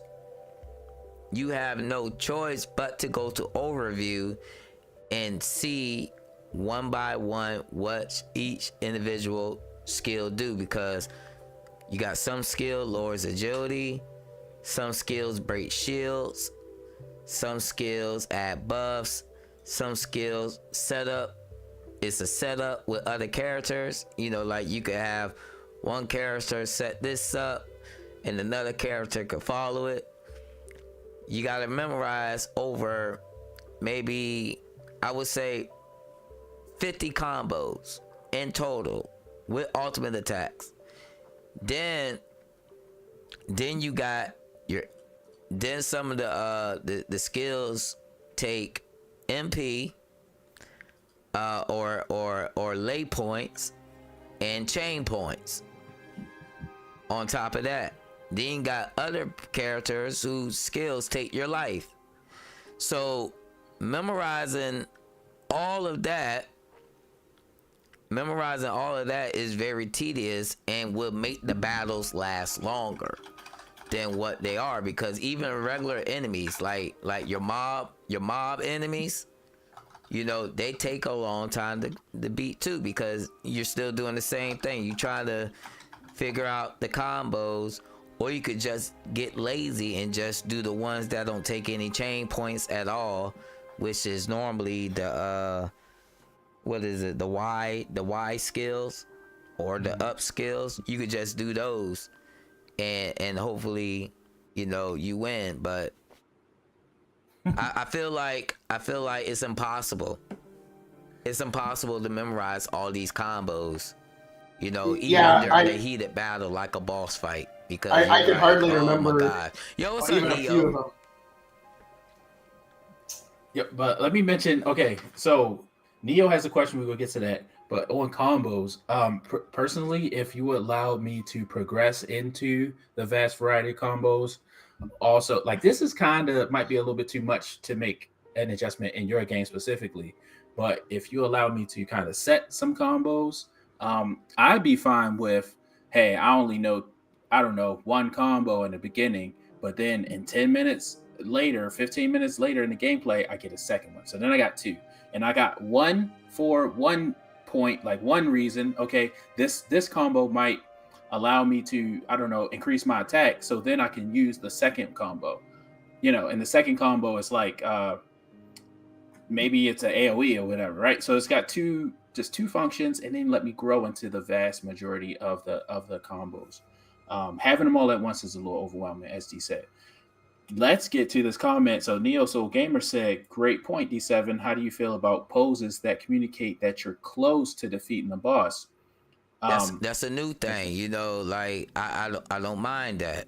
I don't mind, because Mr. Quest did it the best. If y'all play Final Fantasy Mr. Quest, they did it the best. Before, they have different poses based on, they actually had the damage poses. Knowing you about to win the battle, and these with boss battles too. So yeah, that's different. But hold up, what's Mystic Quest? Mystic Quest, the remake of 1 and 2 or something like that? Final Fantasy Mystic Quest for the Super Nintendo. Okay, I'm just trying to see if I played that one or not. But yeah, I think poses are cool too. Yeah, poses are awesome. I like that. I think committing to either or is probably the biggest thing. You want to just have that uniformity across the whole battle system, in my opinion, because it'll allow square pillow. You'll carry that strategy from slimes to Demon Lord, right? If you don't see the health bar, then you're like, well, I gotta have somebody that's going to take this hit just in case. So I got to make sure, just in case. But if you have the health bar from Slime to Demon Lord, you're going to play the game that way throughout the whole game. So yeah, I think the commitment is probably the best thing. Yeah. Hey, so battle system. I think we kind of wrapped up battle system. Any last points on the battle system? I think some points that we didn't. I'm gonna try to rapid fire. Visibility of the HP and the icons. I think that was cool. Like I said, once the battle started getting tough, then I started caring about the amount of chain I had left. But I was confused. I didn't pay attention to LP, right? 'Cause I think you need a certain amount of LP to do a chain ability or something like that. But that's just my thing. So LP help boost the nets, the oncoming attack. It's like a boost.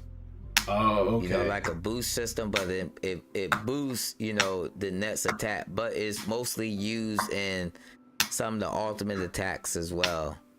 But sometimes they work, sometimes they don't. Like I'm still trying to figure out how the battle system actually works. I have an idea, but it's just too much to grasp. I mean, it's not bad, but you're going to go on that overview and you're going to read what these combos do, even though you did it over and over and over again. I was encountering that too. I actually wasn't very good at remembering them. Yeah, it's impossible. You're going back into that menu a lot, It's impossible. I hate to keep bringing up Legend of Dragoon, but double slash, man. When you go back and play that, you notice you only get double slash, and then Dart grows to have better abilities and stuff like that. So that's where I start. That's where I kind of live, right? I need something simple to let me understand the gameplay, and then I'll use the abilities I have in a strategic manner. But at first I gotta learn it, right? So I like the unique boss design though, really. And they also get hit and take damage. The enemies themselves, that's very unique and tough to do. I feel the developer has a battle system that's has the potential to be very engrossing. So if it's used properly, right, it can be the anchor of your game, in my opinion, right? Because you got all of these people. You got the ley lines, which is the method of power that can be channeled into the battle system to really exploit some of the guys, right? I'm thinking Jedi powers and stuff like that. But if the battle system isn't understood, don't treat us like babies, but we need some sort of learning progression. When you learn in math, you don't just get in kindergarten and learn trigonometry, right? You start learning 1 + 1 is 2. Then you start calculating the circumference of the earth and stuff like that, right? So give me a little bit of that, right? Don't give me the Devan guy had mad combos, and I know he should just literally have the healing combo. Just start him off with the healing combo, and then let somebody have a damage dealing combo. So I know, right? Because I didn't know. I was just pressing buttons. I had to go and look at the combos to realize that he had a healing combo. So I said, all right, now you're the healer. See, the thing is, the game wasn't designed originally for us to do all this. This has came from feedback evolution. We normally the game was just designed. You get good or you just don't do good at all type thing. But now it is going the route where, okay, I do need to craft items. I do need to maybe want to level up my characters. I do need to learn specific combos. Now we're at that stage. But before then, everything was given to you on the silver platter. It's just up to the character, the player, to know to do certain things. Cause I believe I was fighting the enemy. The developer was in the chat and he said, man, do your super combo, do it. How the heck am I supposed to do the super combo if I don't understand the combat system? You feel what I'm saying? So that was me in the beginning, but the more you explore and put hands on, I'm pretty sure you will eventually get it. You will eventually get it, but the learning curve isn't like attack. You know, you just press this button and that's it. No, the game ain't like that. You actually have to which is a good thing, because I know I was getting my butt whooped on some bosses. Even on my live stream, I was getting my butt whooped. That I was like, oh, I know what I did wrong, right? I know what I did wrong, and I came back and I spanked the boss. You feel what I'm saying? Like, no problem. I spanked them, because that's why I say it's like Bird Bunch's game. You know, with Bird Bunch's game, you actually learn, you level up. Like Bird Bunch's philosophy, you level up, the player levels up with his experience. And this is the same thing with this game, except you have, you know, you do level up, not as much, but you do level up. But at the same time, you do level up with understanding how the battle mechanics work. So good to say that this isn't a game for everybody. This is not a game for everybody, pretty much to say. Yeah, I respect that. Let me jump back a little bit. So I think the developer mentioned that, Devan does start with one combo. And that must have went right over my head. I think the meatiest part of the combat was the one challenging boss fight where I had to look at the combos, and then I noticed there was multiple. So I think, you're right. And sorry about that. I was just fiddling with this little box thing, opening and closing it. It's close to my mic, so I'm gonna put it down. All right. So I think we covered battles. How about we overall, like any conclusion, any other details you want to add about the game, or things you notice? What do you think? Cychronic, haven't heard from you in a minute. What do you think?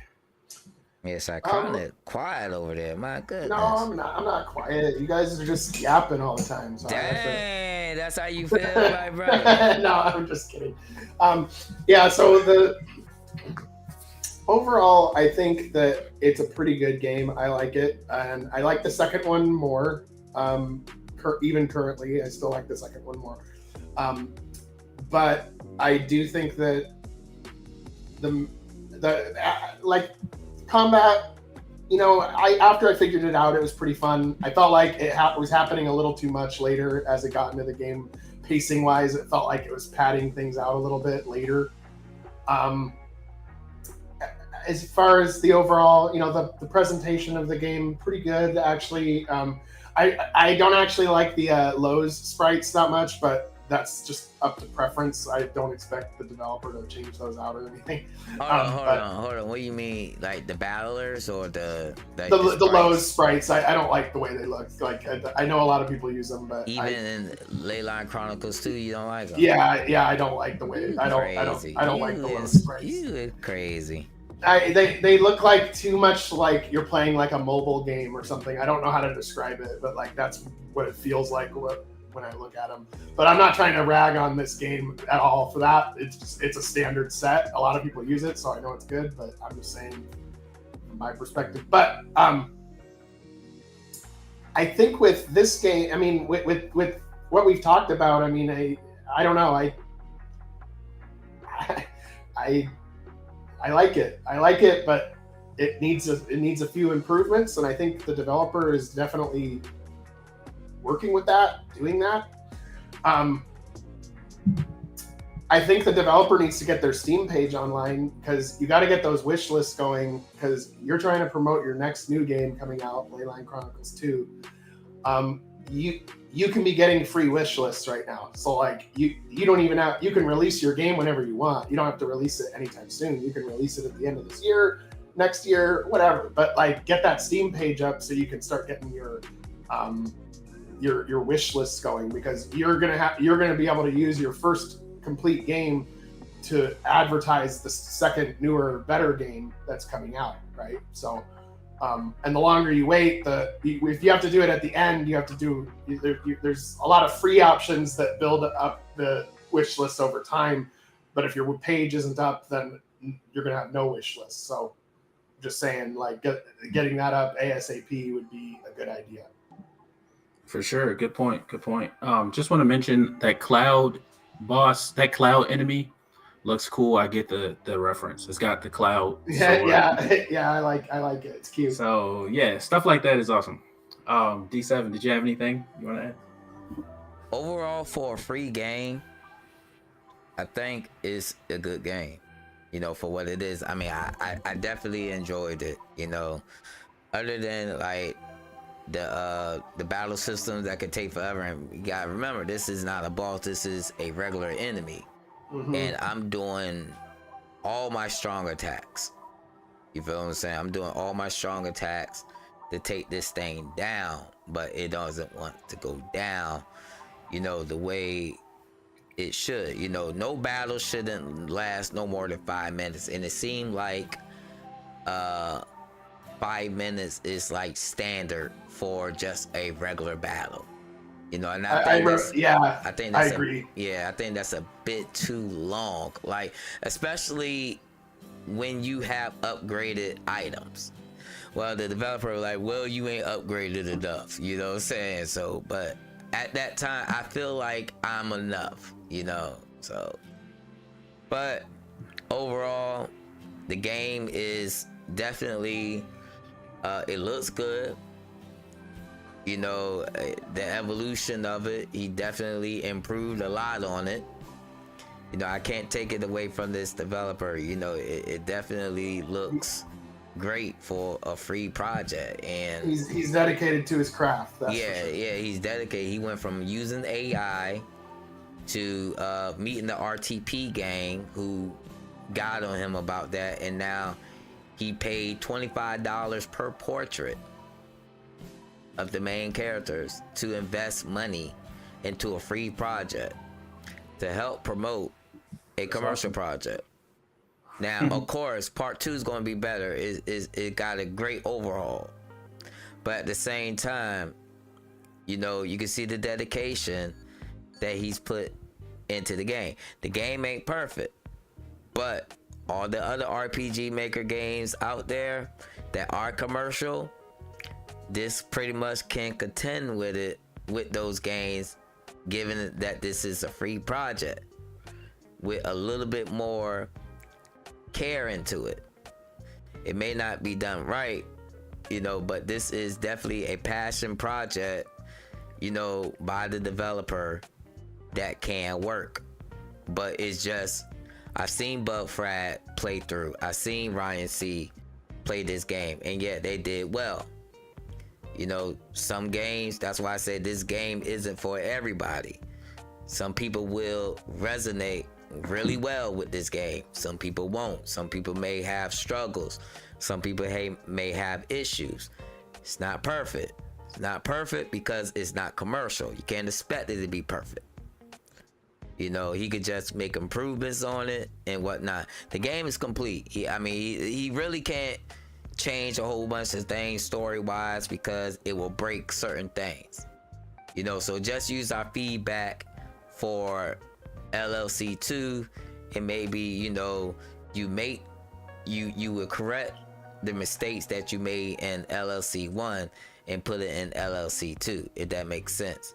But other than that, I didn't utilize the fast mode. Maybe utilizing the fast mode will cut the 5 minutes to 4 minutes, or 4 minutes. It made a big difference for me. It made a really big difference. You feel what I'm saying? But as far as, yeah, but at the same time, I think it would be better if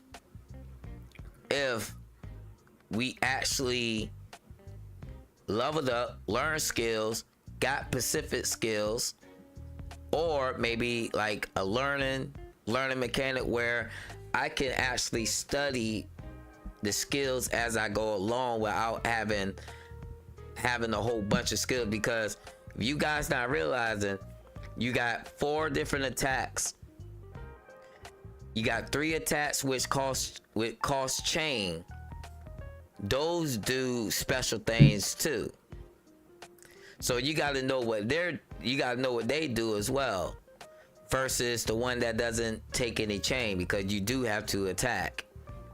You know, so it's a learning curve all around, and you're talking about 8 characters, 8 characters that you really got to get used to. You feel what I'm saying? So, but other than that, I think it's a really good project. I definitely recommend it. You know, it's definitely something that, you know, if you want to maybe get ideas for your own game, I think you should give it a try and give the developer any type of feedback you can give them, you know, so they can improve on, you know, LLC too. Yeah, the chat are making good points. Like they said, Pokemon games are longer. Battles are pretty long-winded. That's true. Yeah, Harlequin. Yeah, you're right. I think in Pokemon, I would just play devil's advocate and say, like, the strategy to win is pretty simple. You just you know, do a couple of attacks and it's over. But then we had another mention with like the idle times between attacks. So if you speed up the idle times between animations, maybe you can save some time. But we didn't talk about the break system, and we didn't dive into the chain system much, which is, I'm going to be honest, I didn't understand those, like how to abuse them. I think it's similar to how what's that game called with the multiple different stories on the Switch? JRPG. Octopath Traveler, for sure. And it's kind of like that. Yeah, so you see, like it kind of it's a strategy too.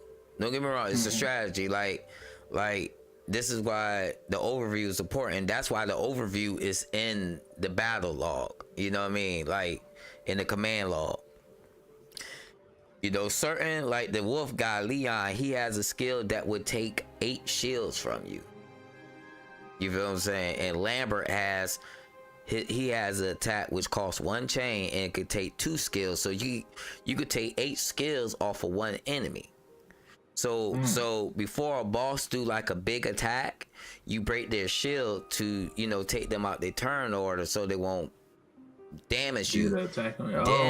Then to my understanding, once their shield is gone, their defense is gone and whatnot, and you could do big damage with the chain combos.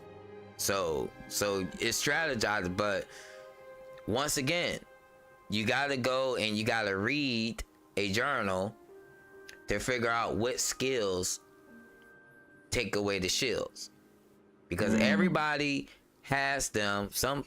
I think Devan may have one, but he's mainly a support character. But yeah, it's definitely there. You just gotta, like, you know, this is not a game where you just gonna attack and just type any combo trying to figure out like you're playing Xenogears or Legend of Legaia or something like that. You know, you actually have to, you know, immerse yourself into the system. For sure. Well, yeah, my last point would just be to grab me in the first 10, 20 minutes. Yep. That's pretty much my point. I think a lot of the elements of the game are very tight and polished. Potential battle system has so much potential there to be enjoyed. Just need those couple of improvements, and yeah, get me invested, and I'll play it to the end. Get me invested in the first 10, 20 minutes, and I'll play it to the end. Amen. So are you invested to play this game entirely? In its current state? I can't say for sure. I think because we talked about it so much, to be honest, that plays a part into it. And I'm thinking back to Psychronic, like when you're doing marketing and stuff like that, if there's some sort of hook to get you into the content of the game, you know, and people are talking about it and stuff, then you're invested by default. Like you kind of just, at least that'll carry you through some of the down parts of the game. But I gotta know what I'm gonna gain from playing a game before playing it, and I don't really know. So honestly, that's what I'm gonna say. Like I feel like it's a beautiful game. As a developer, I play this game just to learn how we did some of the menus and stuff, right? Now I'm a developer. But as a player, I gotta know, hey, what am I saving here? What is my time getting put towards, right? Am I going to decide the fate of the characters, or I'm going to save the world, or am I going to be able to screw it all up? I don't know, and I don't think this game is really clearly telling me. So that's where I'm at. What y'all think?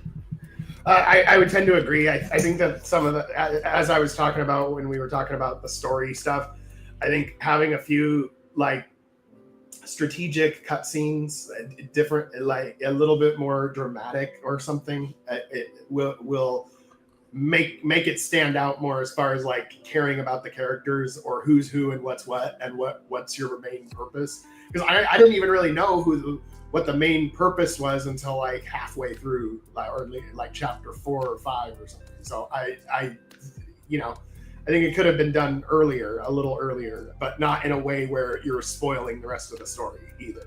So I would say up your cutscene game a little bit on strategic cutscenes. You already have been, developer, because you've already sent me a few. So it's looking better, and I would say just keep going on that. And then also Steam page, you get your Steam page up there. Marketing is the other half of game development. All of us really like to focus on the making the game part, but then the other half of it is marketing it and getting it out there. And I think that you could definitely use your first game to market your second game that is a commercial product. But you got to get those wish lists up, and that means getting the page up as soon as you can. And yeah. I mean, me personally, I like challenging games. Me too. I don't like nothing easy. I don't like when it's easy. And I really like this game because it makes me think. It makes me think about my next move, which is a plus for me. You know, because back in my days, I'm an 80s baby. If those who don't know, I'm an 80s baby, right? You know, I grew up on the NES. Not a lot of people beat a lot of NES games. It was really challenging and really tough. You know what I'm saying? Some of them were pretty hard, yeah. A lot of them was hard. Nowadays, you could beat any game. A 5-year-old could beat any game now. You feel what I'm saying? You unless you're going for like 100% achievement, more than likely a 7-year-old can easily destroy Elden Ring. I mean, I'm sure it's for economic reasons, because people will rage quit if the game's too hard for them. Games isn't as challenging as it used to be, but this game is challenging. Like you really have to think, and I really like that. You know, it adds value to me as a gamer. You know, because I would like to stay in the game longer than I have to, because I feel like I'm getting my money worth. But I do that. I like having 60 plus hours of gameplay, even though in a way I'm making progress, because I'm getting better and better and better. You know, because there's a lot of things to do outside of the main quest, you know. Right. So the super bosses, the mid bosses, I know I need to go back and fight them after I get better. That's the things that I like, you know, able to, you know, like stay in the game longer. So, you know, I'm cool with the battle system, but this is for, you know, people like Marlon, you know, people that don't really care about the the journal reading to understand about it. They just want to play the game. They just want to get into it as fast as they can so they can be invested, you know. So in a way, you don't want to push those peoples away with your first project, because if they're not playing your first project, how they gonna play your second project? So you always got to keep that in mind. But I believe this is a Bird Bunches game. You know, if you got a skill issue, it ain't for you. If you got an attention span, it ain't for you. You know, this game is for those who like a challenge, those who like to go outside the path and just explore the things and just, you know, just go along with the flow.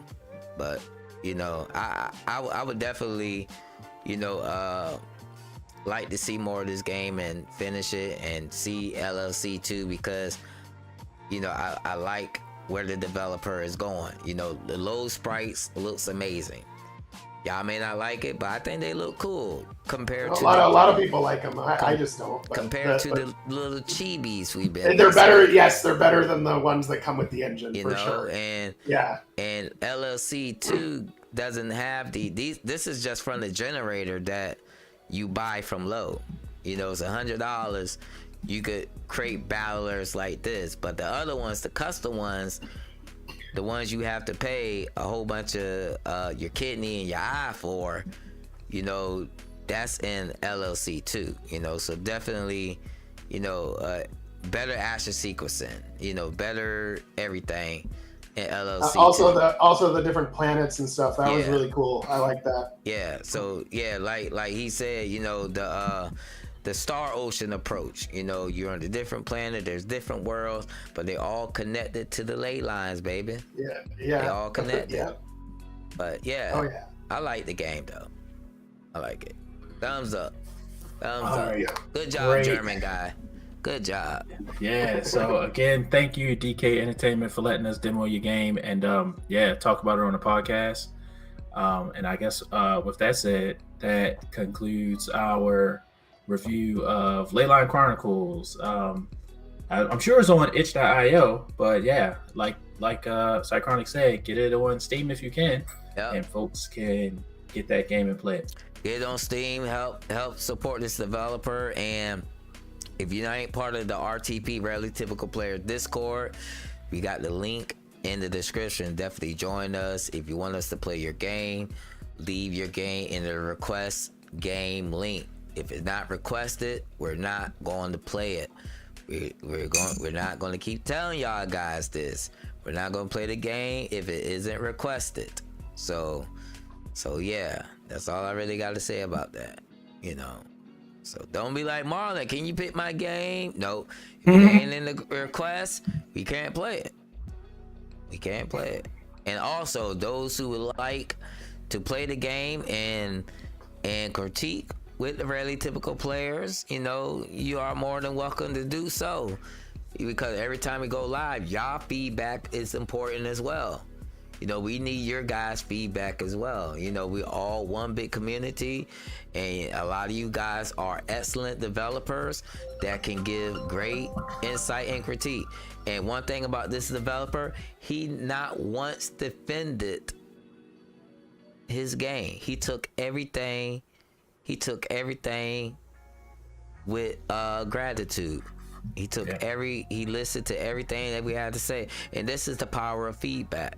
This is the power of a great community. For sure. Developer. The developer is really good with feedback. Yeah.